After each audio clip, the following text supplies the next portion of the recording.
जय गुरुजी संगत जी, आपका बहुत बहुत स्वागत है गुरुजी के इस चैनल पर, जिस पर हम उनकी प्यारी संगत के सत्संग शेयर करते हैं। अगर आपको भी अपने सत्संग हमारे साथ शेयर करने हैं तो आप डिस्क्रिप्शन में दिए गए व्हाट्सएप नंबर पर या तो ईमेल आईडी पर हमें लिखकर भेज सकते हैं। आपके सत्संग भी ज़रूर शेयर किए जाएंगे संगत जी के साथ। चलिए संगत जी, आज का सत्संग शुरू करते हैं। संगत जी, जय गुरु जी, शुक्राना गुरु जी। हम बहुत भाग्यवान हैं जिन्हें गुरु जी का सानिध्य मिला है। आज के इस आधुनिक युग में हमें किसी सहारे की जरूरत होती है, एक मजबूत सहारे की। गुरु जी का सहारा अपने अनुयायियों के लिए शुरू से आखिरी तक होता है। जिस चीज की कल्पना व्यक्ति नहीं कर सकता है, हमें वह चीज गुरु जी उपलब्ध कराते हैं। गुरु जी की पुरानी संगत की एक आंटी अपना सत्संग उन्होंने बताया कि जब उनकी शादी हुई तब वह गुरुजी से कनेक्ट हुई थी। शादी के बाद ये दंपति यूएसए में सेटल हो गए। अगर ये लोग यूएसए में सेटल हो गए तो आप ये ना समझिए कि ये बहुत ज्यादा रिच थे। ये मीडियम फैमिली थी। वहां पर इनका पैकेज बहुत ज्यादा अच्छा नहीं था। एक ऐसे फ्लैट में रहती थी जो कि बहुत छोटा था, परंतु गुरुजी पे इन दंपत्ति को पूर्ण विश्वास व आस्था थी। एक दिन इन आंटी के पास गुरुजी का एक मैसेज आया कि मैं तुम्हें एक विला देने जा रहा हूँ। जब इन्होंने ये मैसेज पढ़ा तो इनको जरा भी खुशी नहीं हुई। ऐसे लगा कि शायद ये मैसेज किसी और के लिए है। उन्होंने इस पर ध्यान नहीं दिया। धीरे धीरे गुरुजी की कृपा इन पर बढ़ती गई और ये आंटी एक बहुत बड़े विशाल विला में शिफ्ट हो गई। इनके पास 6 गाड़ियां थी। इनका सब कुछ गुरुजी ने बदल दिया। अब एक दिन गुरुजी ने आंटी को दूसरा मैसेज भेजा कि आंटी, मेरा पहला मैसेज तो तेरी समझ में नहीं आया, लेकिन अब तेरी समझ में आ गया होगा कि मैं तेरे जीवन को बदलने की बात कर रहा था। आज भी आंटी का परिवार यूएसए में गुरुजी के अनंत भक्तों में है। वहां पर इन्होंने गुरुजी का एक भव्य व आलीशान मंदिर का निर्माण कराया है। उस मंदिर का पूर्ण कार्यकाज इनके अंकल व दोनों लड़के संभालते हैं। आंटी कहती हैं, मैं कभी भी अपने जीवन में यह सोच नहीं सकती थी कि गुरुजी हमें इतनी सुंदर जिंदगी ब्लेस करेंगे। हम गुरुजी पर पूर्ण विश्वास करते हैं और जब तक इस शरीर में जान रहेगी करते रहेंगे। खैर, यह बात तो आंटी की है। अब मैं आपको गुरुजी की संगत, जो पुरानी संगत की एक आंटी है, उनका सत्संग सुनाने जा रहा हूँ। सुनिए उनकी ही जुबानी से। मैं गुरुजी से 1995 में जालंधर में मिली थी। मुझे सरदार सुदर्शन सिंह ने गुरुजी के पास भेजा था। उनका कहना था कि इस पृथ्वी पर गुरुजी ही एकमात्र ऐसे गुरु हैं जो नियति को बदलकर दोबारा लिख सकते हैं, जबकि यह ताकत किसी भी व्यक्ति में नहीं हो सकती है। उस समय मुझे उनका यह अर्थ समझ में नहीं आया था। जिस दिन मैं गुरुजी से मिली उस दिन गुरुजी ने मुझसे कहा कि मुझे कैंट तक जाना है और मैं तुम्हारे साथ तुम्हारी गाड़ी में चलूंगा, क्योंकि उस समय वे बड़े मंदिर के निर्माण कार्य में लगे हुए थे। उसी सिलसिले में किसी से बात करना चाहते थे। गुरुजी मेरी कार की पीछे की सीट पर बैठे हुए थे। उस समय अंधेरा होने लगा। वह मुझे डायरेक्शन दिए जा रहे थे। वह मुझे एक लेन में चलने को कहते और थोड़ी देर में बदलने को कहते। मेरी यह समझ में नहीं आ रहा था कि गुरुजी ऐसा क्यों करवा रहे हैं। उसी समय गुरुजी ने कहा, देखो कोने से एक काली गाड़ी आएगी, उसे हाथ देकर रोक लेना। गुरुजी का यह कहना था कि सामने एक काली गाड़ी दिखाई देने लगी। मैंने उसे हाथ देकर रुकने का इशारा किया। उनके 2 अनुयायी उस काली रंग की फिएट में बैठे हुए थे। वह हमें अपने घर ले गए। मार्ग में उनके बेटे ने बताया कि कुछ देर पहले ही उसे गुरुजी की उपस्थिति का एहसास हुआ। वे दोनों अनुयायी पिता और पुत्र थे। ये लोग अपने घर में थे। तभी उन्हें तीव्र खुशबू आई। उसी क्षण इन लोगों ने गुरुजी के जालंधर वाले मंदिर जाने का प्रोग्राम बनाया। वैसे तो वो लोग किसी अन्य मार्ग से जाते, लेकिन उस दिन उन लोगों ने इस मार्ग से जाने का प्रोग्राम बनाया। तब मुझे यह एहसास हुआ कि गुरुजी क्या करना चाहते थे। वास्तव में गुरुजी की सर्वज्ञाता और सर्व विद्यमान है। हम लोग सीधे जालंधर पहुंच गए तथा काफी देर तक गुरुजी के साथ बैठे रहे। जालंधर में गुरुजी से आज्ञा लेकर हम रात को 2:30 बजे लुधियाना के लिए निकले। हमें सुरक्षित घर तक पहुंचाने की पूरी जिम्मेदारी गुरुजी पर होती थी। यदि उन्हें किसी खतरे का एहसास होता था तो गुरुजी अपने अनुयायियों को वहीं पर रोक लेते थे, जाने नहीं देते थे। अगर कोई खतरे की बात नहीं थी तो वो जाने देते थे। कार में मेरे साथ मेरे पिता और मेरी दोनों बेटियां भी थीं। लुधियाना का मार्ग बिल्कुल सीधा है, इसमें कोई मोड़ नहीं है। उस समय सड़क पर कोई गाड़ी भी नहीं थी। हम 100 किलोमीटर की स्पीड से चले जा रहे थे। इस बार कुछ विशेष हुआ। रास्ते में हमें फगवाड़ा नगर मिलता है, जो कि दोनों नगरों के बीच में पड़ता है, पर इस बार हमें फगवाड़ा दिखा ही नहीं।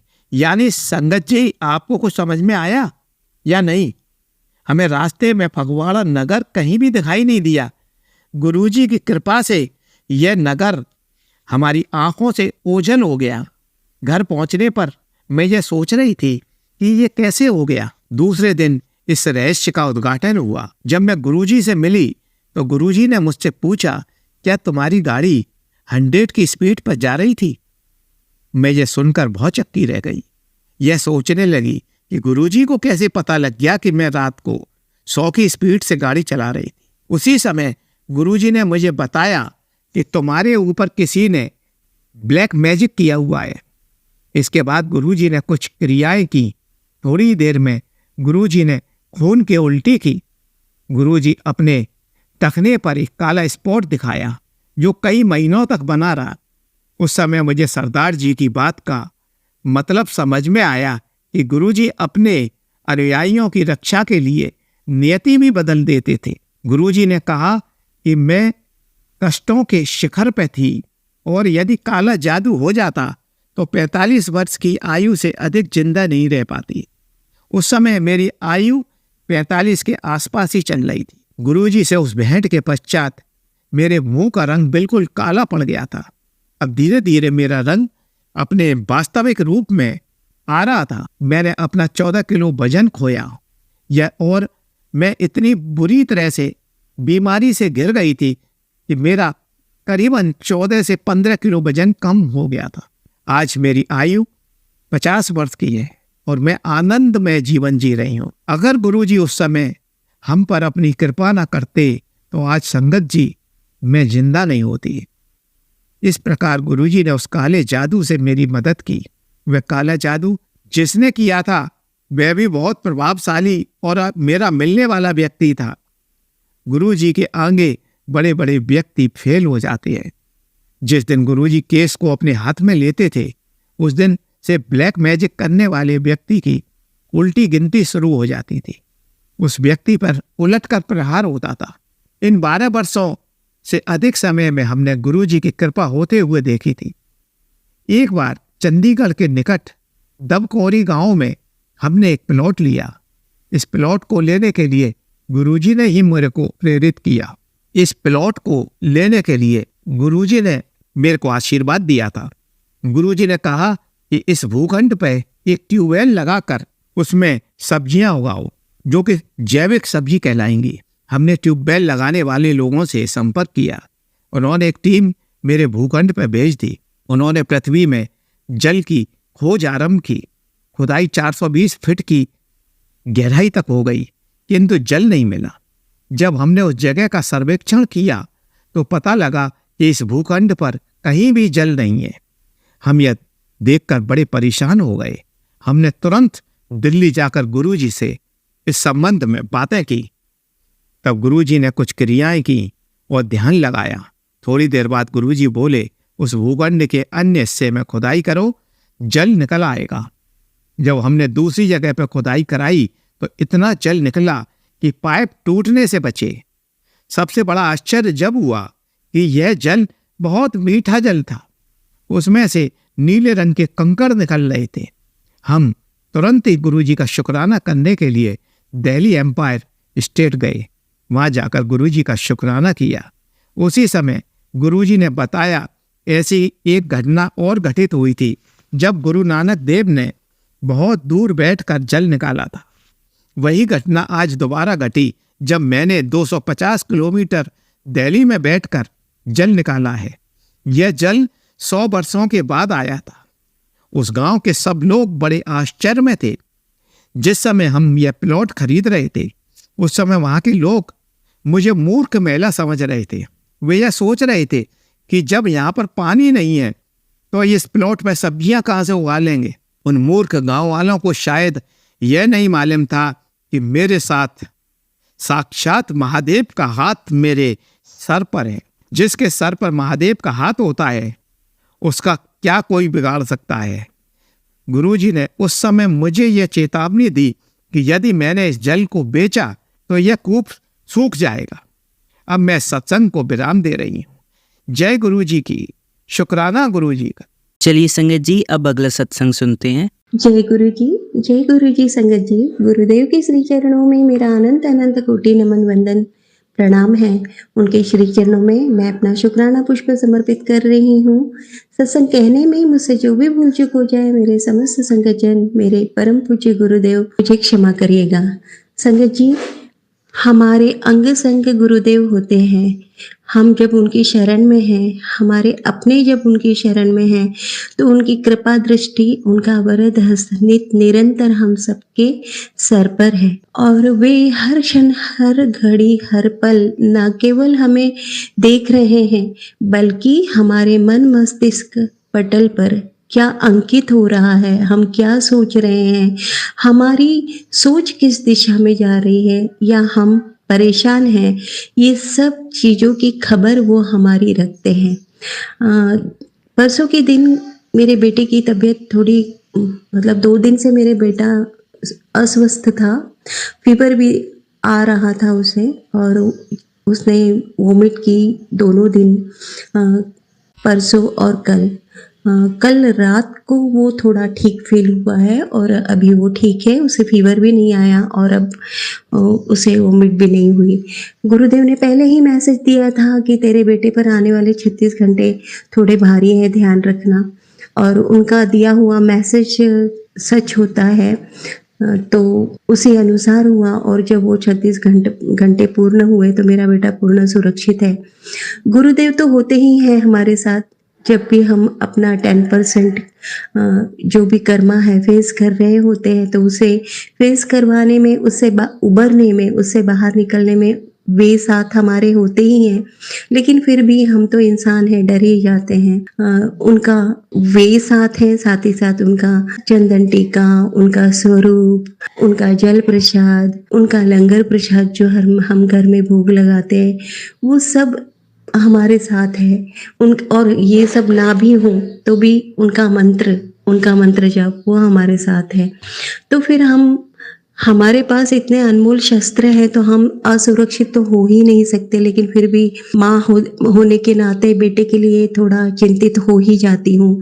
तो मैं उसी मनोदशा के चलते गुरुदेव के स्वरूप के सम्मुख बैठी थी, और न जाने मेरे भावावेश के चलते और कौन सी भावनाएं प्रबल हो गई, और मैं बहुत रोई हूँ। और बस उसके बाद थोड़ा हल्का फील हुआ और मैं वापस अपने रूटीन में लग गई। लेकिन उसके बाद लगातार जो गुरुदेव के मैसेज आए हैं कि तू रोया मत कर, तू रोती है तो मुझे अच्छा नहीं लगता, और इस तरह से। और अगले दिन मॉर्निंग में मैंने फर्स्ट सत्संग जो सुना है, पहला सत्संग, अमृत वेले के लिए मैं उठी थी और मैं पहला सत्संग जो सुन रही थी, उसमें आंटी जी यही कह रही थी कि न जाने मेरे मन में ये क्यों थॉट आया और किसके लिए है, लेकिन गुरुदेव कह रहे थे जो भी संगत ये सत्संग सुनेंगी वो मेरी बहुत प्यारी बेटी है, मेरी बहुत चहेती है, वो रोई है कल वो। और संगत जी, रोते समय मेरे मन में जो भाव आ रहे थे, वो सारे भाव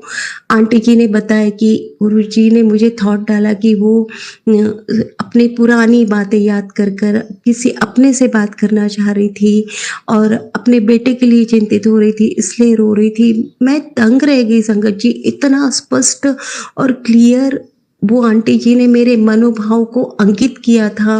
वो कह रही थी जैसे मानो कि मैं उन्हें बता चुकी हूँ और वो मेरे भावों को वहाँ पर बोल रही हैं।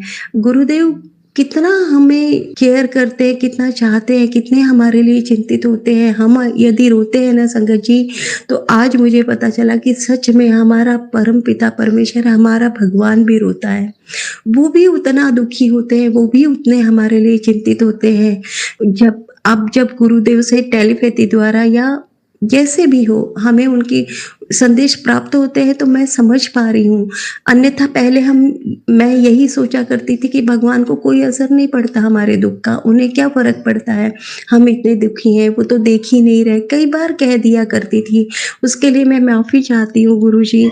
नहीं, हम यदि हमारे भगवान को प्यार करते हैं तो हमारा भगवान भी हमें उतना ही, क्या उससे अनंत गुना ज़्यादा प्यार करता है। जैसे कि गुरुदेव कहते हैं कि तुम यदि मेरी ओर एक कदम बढ़ाते हो तो 100 कदम मैं तुम्हारी ओर चलकर आता हूँ। ये सच सच और बिल्कुल सच है। और गुरुदेव कहते हैं कि तू चिंता मत कर, तेरी बाह, तेरे अपनों की बाह मैंने पकड़ रखी है, तेरा और तेरे अपनों का कोई बाल बांका नहीं कर सकता।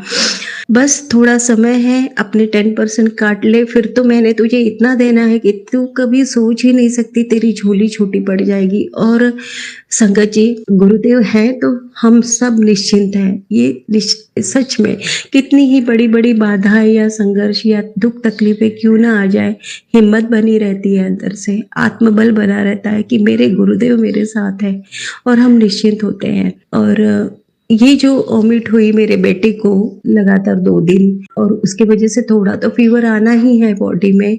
तो बाद में मुझे थॉट आया संगत जी कि मेरा बेटा और हम सभी के गुप्त शत्रु बहुत है, खिलाने पिलाने में बहुत कुछ दे दिया करते हैं। गुरुदेव जैसे हमेशा संदेश देते हैं कि तेरे बेटे के अंदर एक बीमारी पनप रही है, ये सत्संग सुन, तेरे अंकल जी के लिए, मेरे लिए, इस टाइप से मेरे अपनों के लिए जो वो सत्संग सुनवाते हैं और ऐसी ऐसी बीमारियों को वो सुनवाते हैं, उसके कष्ट काटते हैं। जैसे कि सत्संग सुनने से 90% कष्ट हमारे कट चुके होते हैं।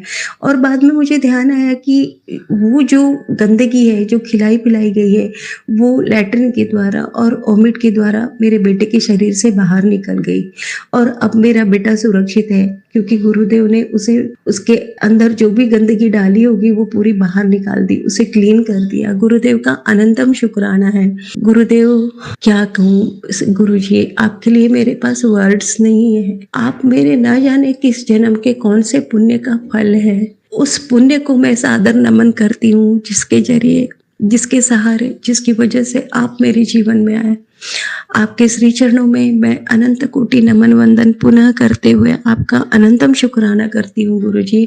ओम नमः शिवाय, शिवजी सदा सहाय। ओम नमः शिवाय, गुरुजी सदा सहाय। ओम नमः शिवाय, शिवजी सदा सहाय। ओम नमः शिवाय, गुरुजी सदा सहाय। जय गुरुजी, शुक्राना गुरुजी, अनंतम अनंतम अनंतम शुक्राना गुरुजी। चलिए संगत जी, अब अगला सत्संग सुनते हैं। जय गुरु जी, शुक्राना गुरु जी। मैं गुरु जी की संगत दुबई से, नाम नहीं बताना चाहती हूँ, बट गुरु जी का अनंतम शुक्राना करना चाहती हूँ। और गुरु जी का शुक्राना कैसे करूँ, मैं हर बार अटक जाती हूँ, तो फिर बट गुरु जी का आदेश है तो करना ही है। अभी क्या हुआ, गुरु जी का शुक्राना मैं मंत्र जाप से स्टार्ट करना चाहती हूँ। ओम नमः शिवाय, शिवजी सदा सहाय। ओम नमः शिवाय, गुरुजी सदा सहाय। ओम नमः शिवाय, शिवजी सदा सहाय। ओम नमः शिवाय, गुरुजी सदा सहाय। जय गुरुजी संगत जी। अभी कुछ दिन पहले ही ना गणपति पूजा चल रही है हमारे यहाँ दुबई में, तो एक फ्रेंड के यहाँ जा रहे थे हम घर से निकले थे उसके घर जाने के लिए, और थोड़ा दूर गए, मतलब उसके घर के पास तक पहुंच ही गए थे, और सडनली मेरा छोटा सा 6 साल का बेटा है, वो बोलने लगा पेट दर्द हो रहा है। तो मैंने कहा अच्छा ठीक है, चलो थोड़ा होगा कुछ, कभी कभी होगा, कोई बात नहीं, चलो चलो। अब चूंकि पैदल जा रहे थे, वॉकिंग डिस्टेंस पे ही है, तो अब जाना ही था, पहुंच नहीं पा रहे थे, तो कुछ नहीं चलो चलो। फिर 2-4 कदम चला, फिर वो बोलने लगा मम्मी बहुत तेज पेट दर्द हो रहा है। फिर मैंने कहा अच्छा कुछ नहीं, थोड़ा सा ऐसे ऐसे पेट पे हाथ फेर दिया। मैंने कहा नहीं ठीक है चलो चलो चलो, बस आने वाला है, जैसे बच्चों को बोलते हैं। लेकिन और 2 कदम चलते ही वो एकदम ऐसे बैठ गया, बोलता मैं नहीं चल पाऊंगा और बहुत दर्द हो रहा है। अभी मैं एकदम से घबरा गई, मैं क्या करूं। अभी बीच रास्ते में मेरे हस्बैंड भी नहीं थे, वो भी बाहर गए हुए थे, और अभी उसके घर भी हम पहुंचने वाले थे, मतलब समझ में नहीं आया। फिर मैंने वहीं पे तुरंत मंत्र जाप स्टार्ट किया गुरुजी का, और ओम नमः शिवाय, शिवजी सदा सहाय, मैं तुरंत उसको बोलती रही और उसके पेट पे ऐसे फूंकती रही, मंत्र बोला, और जो भी मतलब समझ में आया मुझे, मैं मंत्र जाप करती रही और उसके पेट पे हाथ फेरती रही और उसको गोदी ले लिया, और मंत्र बोलते बोलते मैं उसके घर तक लेके गई फ्रेंड के उसको। और फ्रेंड के घर जैसे ही हम पहुंचे, हमने उसको लिटाया, फिर मैंने उसको बोला मुझे पानी दो, 1 गिलास पानी दिया। वो गले में लॉकेट पहनता है मेरा बेटा। फिर मैंने उसी लॉकेट को पानी में जल प्रसाद बनाने के लिए उसी पानी में लॉकेट डाला और 7 बार मंत्र जाप किया गुरु जी का, और उसके बाद वो पानी उसको पिला दिया मैंने पूरा 1 गिलास धीरे धीरे करके, और फिर उसको कहा लेट जा। फिर वो थोड़ी देर लेटा रहा और 10 मिनट के अंदर वो बेटा मेरा जो है उठ के वापस आके खेलने लगा और बोला कि नहीं मेरा पेट दर्द ठीक हुआ है। तो मुझे याद आया, मुझे उस दिन समझ में आया कि मंत्र जाप की शक्ति, हालांकि मैंने पहले भी मंत्र जाप किया, लेकिन मुझे ऐसा लगा कि नहीं ये सबके साथ नहीं होता है, तुरंत इंस्टेंट ठीक नहीं होता, लेकिन होता है। कब होता है? जब वाकई ही कोई रास्ता नहीं होता, तब गुरुजी आपका जो है साथ देते हैं। जब मतलब मुझे लगता है जैसे घर पे हमने कर लिया तो, लेकिन घर पे हमारे पास शायद ऑप्शन होते हो, इसलिए गुरुजी उस समय हमारे साथ नहीं देते कि दवाई खा ले तो ये कर ले तो एक्सरसाइज कर ले। लेकिन उस वक्त मेरे पास कोई रास्ता नहीं था, कोई ऑप्शन नहीं था। दूसरे के घर पे मैं क्या करती, मेरे हस्बैंड भी नहीं थे, तो जहाँ कोई रास्ता नहीं होता वहां गुरुजी तुरंत ही आपकी मदद करते ही करते हैं। कि अब वो बच्चे का दर्द भी असहनीय था और कोई ऑप्शन भी नहीं इतना जल्दी समझ में आ रहा था। रात हो चुकी थी, 8 बज चुके थे, तो जो घर के पास में हॉस्पिटल है वो भी बंद हो जाता है। हॉस्पिटल नहीं, क्लिनिक है छोटा सा, वो भी बंद हो जाता है। तो हम मतलब कहाँ जाते, क्या करते, थोड़ी सी डिफिकल्ट सिचुएशन थी। तो गुरुजी ने कहा मैं ऐसे ही ठीक कर देता हूँ। बट शायद मुझे लगता है अगर कोई ऑप्शन होते हैं तो फिर गुरुजी कहते हैं जा तो ऑप्शन पे काम कर। मैं कहा गुरुजी कोई ऑप्शन नहीं है, मेरे हस्बैंड भी नहीं है, बच्चा इतना ज्यादा एकदम से हो गया तो घबरा गए हम लोग, जिसके घर गए वो भी घबरा गई। लेकिन उसको जल प्रसाद देने के बाद थोड़ी देर में वो ठीक हो गया। फिर बोला मैं ठीक हूँ मामा। फिर वो खेला, फिर हमने गणपति जी की आरती करी और फिर आराम से प्रसाद लेके हम घर आए। तो जय गुरुजी, शुक्राना गुरुजी, अनंतम अनंतम शुक्राना गुरुजी, उस समय मेरी मदद करने के लिए जिस समय मुझे कुछ समझ में नहीं आ रहा था और बच्चा इतना परेशान हो रहा था। तो बहुत बहुत शुक्राना प्यारे गुरुजी का। ओम नमः शिवाय, शिवजी सदा सहाय। ओम नमः शिवाय, गुरुजी सदा सहाय। चलिए संगत जी, अब अगला सत्संग सुनते हैं। जय गुरुजी संगत जी, गुरुजी के चरणों में मेरा कोटि कोटि प्रणाम। संगत जी मैं दिल्ली से हूँ। ये मेरा चौथा शुक्राना सत्संग है। गुरुजी के बार बार मैसेज आ रहे थे कि कुछ दिन संध्या वेले मुझे शुक्राना कर, तो आज ये मेरा दूसरा संध्या वेले का शुक्राना है। सत्संग सुनाने से पहले गुरुजी का मंत्र जाप करना चाहूंगी। ओम नमो शिवाय, शिवजी सदा सहाय। ओम नमो शिवाय, गुरुजी सदा सहाय। अभी 2 दिन पहले की बात है, मेरी और मेरे अंकल जी की बहुत लड़ाई हो गई। मेरे अंकल शुरू से ही बहुत गुस्से वाले हैं। लड़ाई इतनी बढ़ गई कि अंकल मुझ पर हाथ तक उठाने वाले थे। वे बार बार मुझे धमकी दे रहे थे कि मेरे घर से निकल जा, जो वो अक्सर देते हैं कि ये मेरा घर है, यहाँ से निकल जा। लेकिन मैं फिर भी शांत हो जाती हूँ, पूरी कोशिश करती हूँ कि मैं शांत रहूँ। मेरे अंकल मुझे बहुत बहुत गलत शब्द बोलकर बार बार उकसाते हैं, लेकिन मैं फिर भी बहुत कोशिश करती हूँ कि लड़ाई को जल्दी ख़त्म कर दिया जाए। मेरे अंकल मुझ पर इतना चिल्लाते हैं कि मेरी आवाज़ उनके आगे दब जाती है और मैं सहम जाती हूँ। वो चिल्लाकर मुझे बहुत डरा देते हैं। तो इसी लड़ाई के बीच मेरे कज़न ब्रदर का फ़ोन आता है कि उसके घर एक फंक्शन है और मुझे और मेरे अंकल को उस फंक्शन में आना ही पड़ेगा। तो मेरे अंकल ने मेरे ब्रदर से बात तक नहीं की फ़ोन पे और अवॉइड करके बाहर चले गए। उन्होंने मुझे फंक्शन में जाने के लिए बिल्कुल मना कर दिया और चिल्लाकर कहा कि मैं इस बारे में उनसे दोबारा ये बात ना करूं, क्योंकि वो बिल्कुल भी नहीं जाएंगे। तो मैं गुरुजी के स्वरूप के आगे बैठकर बहुत रोई और उनसे मैंने अरदास लगाई कि हर वक्त ऐसा ही होता है गुरुजी, ये मेरे घर के फंक्शंस में अक्सर जाना अवॉइड करते हैं और अब इन्होंने बिल्कुल मना कर दिया है। तो मैंने गुरुजी से बोला कि अब आप ही कुछ मैजिक करिए गुरुजी, क्योंकि ये बहुत इम्पॉसिबल है, इसको पॉसिबल करना आप ही इसको पॉसिबल कर सकते हो गुरुजी, क्योंकि ये बिल्कुल भी नहीं जाएंगे। तो आपको अपना मैजिक दिखाना होगा गुरुजी। मैंने आपके चरणों में अरदास लगाई है, बाकी आप संभाल लेना गुरुजी। इस बार मेरी इज्जत का सवाल है, क्योंकि मेरे अंकल फंक्शंस पर, मेरे घर के फंक्शंस पे जाना अवॉइड मारते हैं। तो हर बार मैं अपने सब रिलेटिव्स को यही प्रॉमिस करके आती हूँ कि अगले फंक्शन में उन्हें ज़रूर लाऊंगी।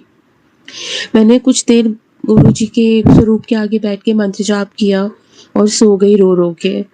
अगले दिन मॉर्निंग में जब मैं उठी तो वो कहते हैं ना कि आपने एग्ज़ाम दे दिया, अब रिज़ल्ट की तैयारी, अब आप रिज़ल्ट की बारी है। तो मुझे भी लगा कि चलो देखते हैं कि अब एक बार फ़ोन करके कि मेरे अंकल जी का मतलब कोई शायद डिसीजन बदल गया हो। तो जैसे ही मैंने अपने अंकल को फ़ोन तो नहीं किया, एक मैसेज करा कि क्या आप चलोगे? और हैरानी की बात ये है कि उनका इमीडिएटली मुझे फ़ोन आता है और बिना किसी बहस के, बिना किसी नखरे के उन्होंने बहुत ही आराम से, बहुत कैजुअली मुझे बोला हाँ मैं चलूँगा। और मैं इतनी शॉक हो गई, सरप्राइज़ हो गई और मुझे लगा कि ये तो बहुत ही सच में गुरुजी का मैजिक ही हो गया। तो गुरुजी आपका अनंतम अनंतम अनंतम शुक्राना जो आपने इस इम्पॉसिबल को पॉसिबल कर दिया। मैं बहुत बहुत खुश हो गई। और कुछ ही देर बाद उनका वीडियो कॉल आता है कि वो शॉपिंग कर रहे हैं उस फंक्शन के लिए। मतलब मुझसे ज़्यादा मुझे लगा वो एक्साइटेड थे इस फंक्शन में जाने के लिए।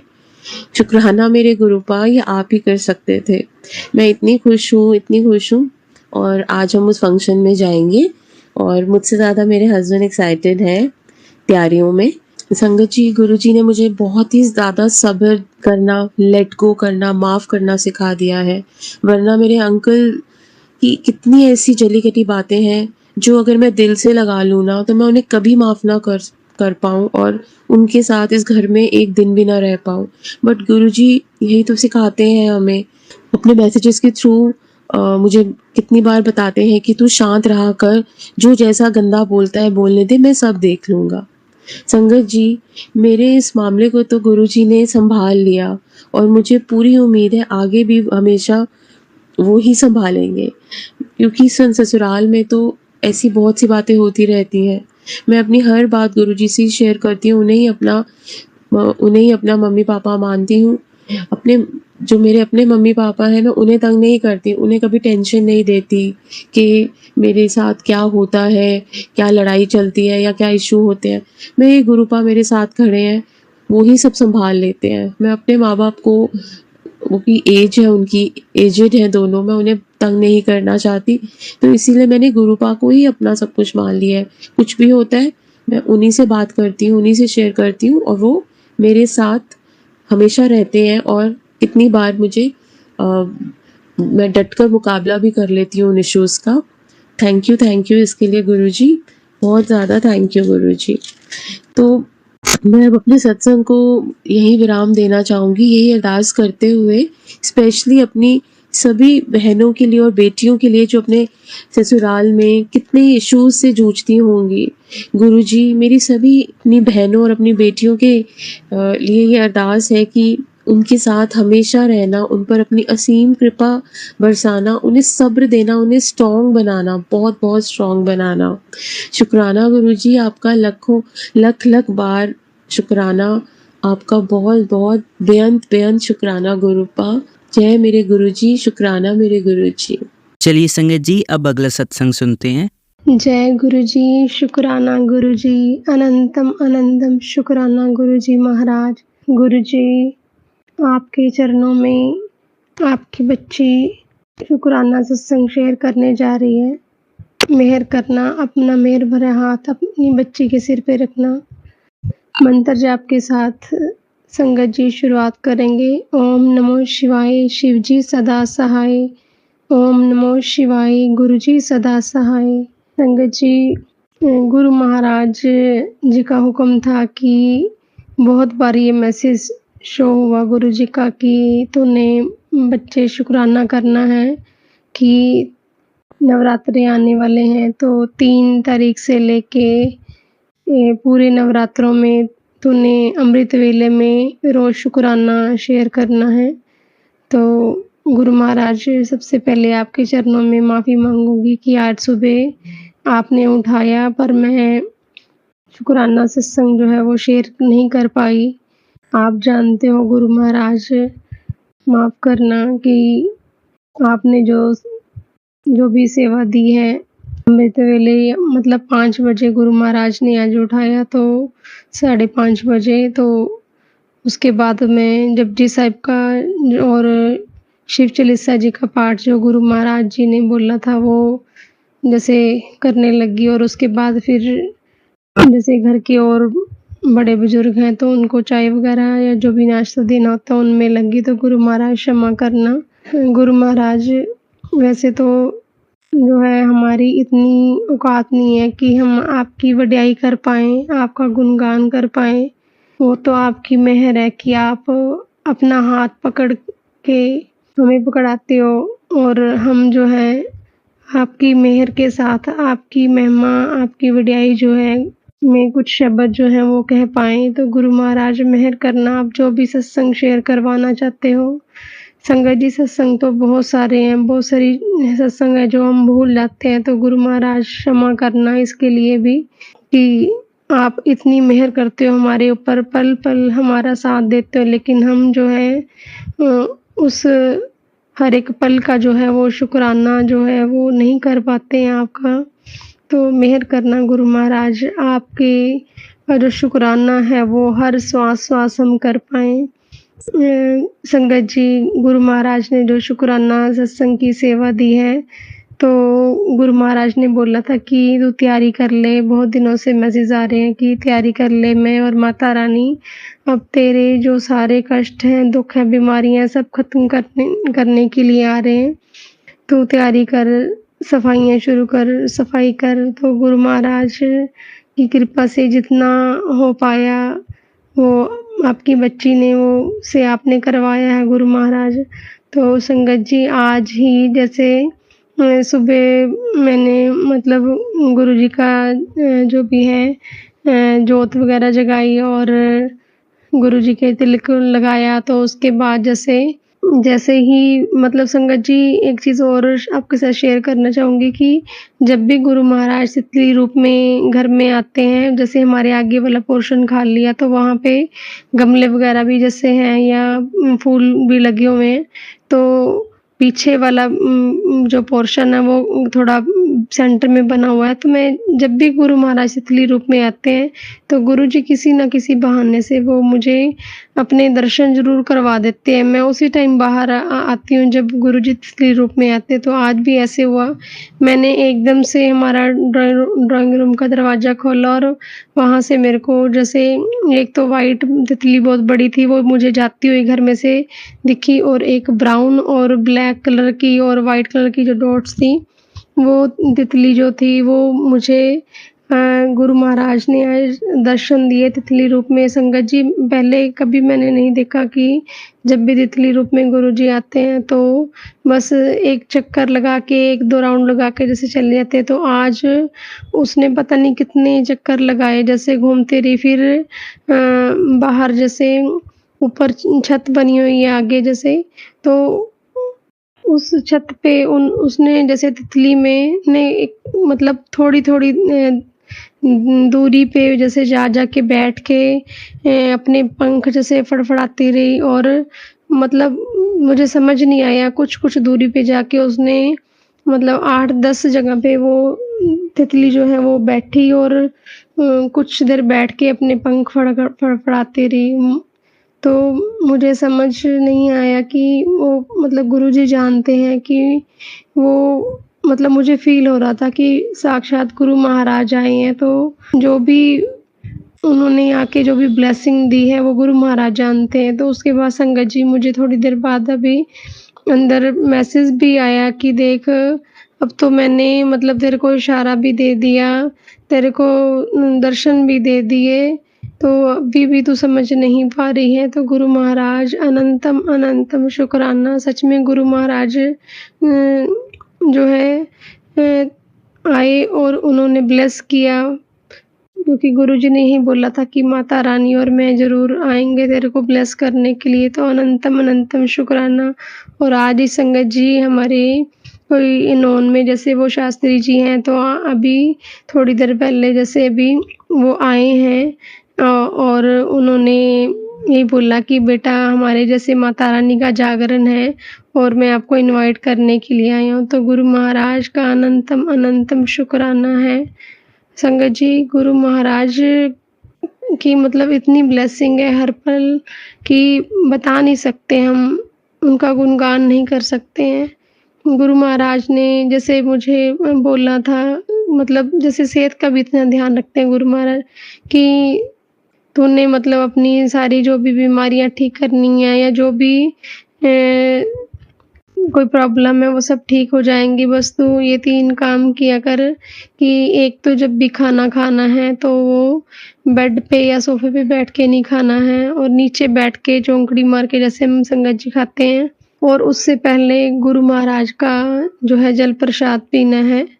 तो सच में संगत जी, आप भी ये चीज़ करके देखना कि मैं मतलब गुरुजी महाराज की जो भी गद्दी उन्होंने लगाया हुआ है, सिंहासन लगाया हुआ है, तो उसके पास बैठ के नीचे में जैसे आगे जो भी अपन गुरुजी को भोग लगाती हूँ तो वही लंगर प्रसाद ही मैं हमेशा उसी रूप में उसको समझती हूँ कि ये गुरु महाराज की ब्लेसिंग है, ये गुरु महाराज का लंगर प्रसाद ही है। मैंने कभी खाने के रूप में उसको नहीं खाया, तो ये गुरु महाराज की कृपा है कि ऐसी सोच जी देते हैं।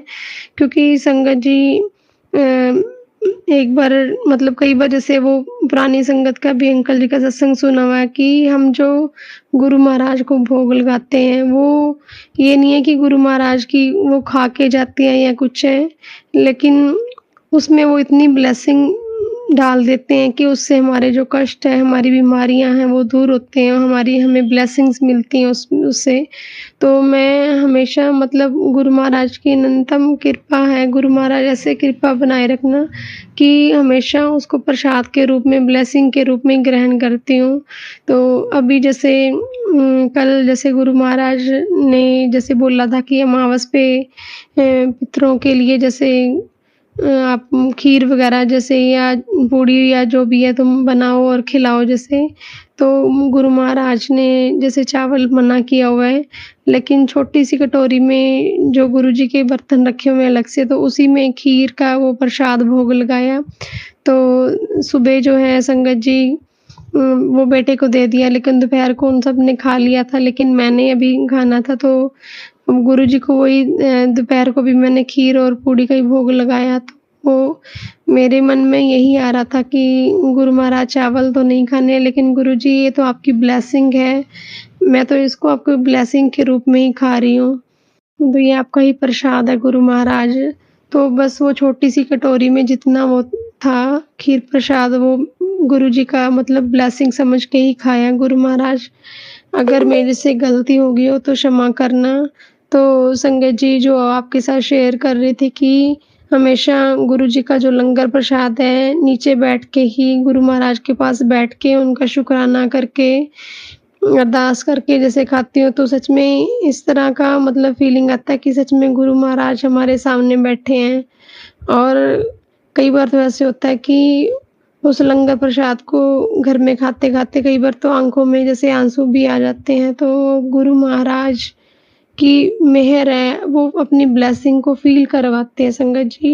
ये जो चीज़ें हैं, जो फीलिंग है संगत जी, वो ऐसे नहीं आती है हमें कभी भी, वो गुरु महाराज की ब्लेसिंग होती है, मिलती है हमें। वो खुद फील कराते हैं कि हाँ मैं साक्षात तेरे सामने बैठा हूँ, तेरे पास हूँ, जो तू उसको ब्लेसिंग समझ के खाती है तो वाकई उसमें ब्लेसिंग होती है। तो गुरु महाराज का अनंतम अनंतम शुक्राना है। गुरु महाराज आपके बहुत ही गुणगान है, लेकिन आप सत्संग बहुत लंबा हो जाएगा, तो गुरु महाराज आप आज्ञा दो अगले सत्संग की तैयारी कर पाऊँ। कल फिर से आपकी महिमा, आपका गुणगान हम कर पाएँ। गुरु महाराज ऐसी कृपा बनाए रखना। अमृत वेले आपने जो शुक्राना बोला है वो अमृत वेले ही कर पाऊँ। गुरु महाराज मेहर करना, सच्चे पातशाह कृपा करना। संगत जी सत्संग करते हुए गलती हो गई हो तो क्षमा करना गुरु महाराज, क्षमा करना गुरु महाराज। सबकी झोलियां भरना, सबके खजानों को भरना, सबके दुखों को दूर करना महाराज। सबको अपनी चरण शरण में लगाए रखना। सबकी भूलों को माफ़ करके सीधे रास्ते डालना। जो भी संगत सत्संग सुने उन सबको ब्लेसिंग्स मिले, भर-भर के आपकी ब्लेसिंग मिले। और जो संगत जी, अंकल जी जो ये सत्संग शेयर कर रहे हैं, उनके ऊपर भी आप इन नवरात्रों में उनके भी दुखों को दूर करना गुरु महाराज। उनको भी मतलब इतनी ब्लेसिंग्स देना आप कि वो भी जो हैं का हमेशा गुणगान करते रहें और इसी तरह से आपकी जो सेवा है वो करते रहें। संगत जी गुरु महाराज के मंत्र जाप के साथ अगले सत्संग की तैयारी करेंगे। गुरु जी से आज्ञा लेंगे। ओम नमो शिवाय। शिव जी सदा सहाय। ओम नमो शिवाय। गुरु जी सदा सहाय। जय गुरु जी। नानक नाम चढ़ती कला, तेरे पाने सरबत दा भला। शुक्राना शुक्राना अनंतम अनंतम शुक्राना महाराज। चलिए अब मंत्र जाप करते हैं। ओम नमः शिवाय। शिवजी सदा सहाय। ओम नमः शिवाय। गुरुजी सदा सहाय। ओम नमः शिवाय। शिवजी सदा सहाय। ओम नमः शिवाय। गुरुजी सदा सहाय। ओम नमः शिवाय। शिवजी सदा सहाय। ओम नमः शिवाय। गुरुजी सदा सहाय। धन्यवाद संगत जी, आपका दिन बहुत ही मंगलमय जाए। जय गुरुजी। शुक्राना गुरुजी।